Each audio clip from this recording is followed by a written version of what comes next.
Naam, mtazamaji wa Yes Online, ni siku nyingine, tarehe ni 24 Alhamis, ya mwishoni tu mwezi wa 4, tukielekea kukamilisha mwezi wa 4. Sasa Yes Online hii leo inakuja kukupa taarifa kuhusu yanayoendelea kwenye siasa za Tanzania, yakiwa hayapendezi sana.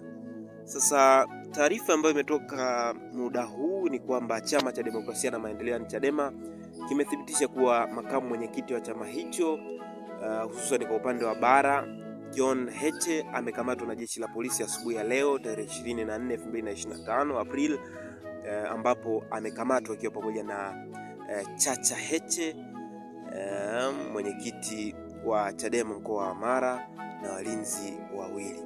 Sasa Chadema pia imesema katibu mkuu wa chama hicho, yani John Mnyika, amekamatwa na jeshi la polisi asubuhi hii, ama asubuhi ya leo, maeneo ya Faya, akielekea mahakama ya hakimu mkazi Kisutu jijini Dar es Salaam kufuatilia mwenendo wa kesi ya uhaini ambayo inamkabili mwenyekiti wa chama hicho, na mzungumzia Tundu Antipas Lissu. Sasa wengine waliokamatwa ni John Pambalu ambaye ni mkurugenzi wa mafunzo organization ya uchaguzi, na mwingine ni Twaha Mwaipaya, Elizabeth Mambosho ambaye ni katibu wa chama wilaya Ilala, na Lucas Ngoto ambaye yeye ni mwenyekiti wa chama cha Demokrasia na Maendeleo kanda ya Serengeti. Sasa Chadema wao wanasema wengine waliokamatwa na kupelekwa kituo cha polisi cha kati ni Swabari Malonge, Manase Mjema, Naomi Kitabi, Abel Kirubi, ambaye ni mwandishi wa East Africa, na wawili waliotambulika kwa jina moja, Haruni pamoja na Jacob. Bwana, hizi siku kuelekea uchaguzi mkuu, yani Oktoba, mambo mengi sana yanaibuka.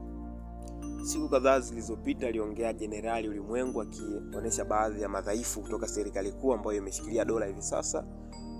Jenerali Ulimwengu aliongea mambo mengi sana kwamba siku za hivi karibuni haki ni kama hamna kabisa, haki imetoweka. Sasa wacha tusizungumze sana kuhusu hilo, lakini taarifa ikufikia kwamba Chama cha Demokrasia na Maendeleo kinapitia changamoto hiyo ya kuwapoteza baadhi ya viongozi wao muhimu, hususan wale viongozi wa juu. Sasa Tundu Lissu, kesi yake yeye ni ile kauli yake ambayo alitoa, na moja kwa moja imemletea shida kwamba alidhamiria kutekeleza uhaini.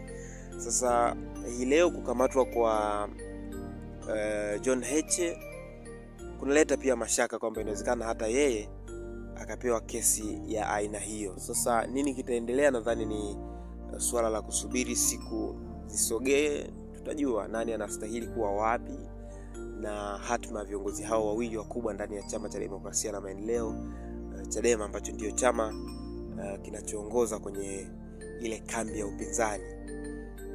Sawa, hii ni Yes Online.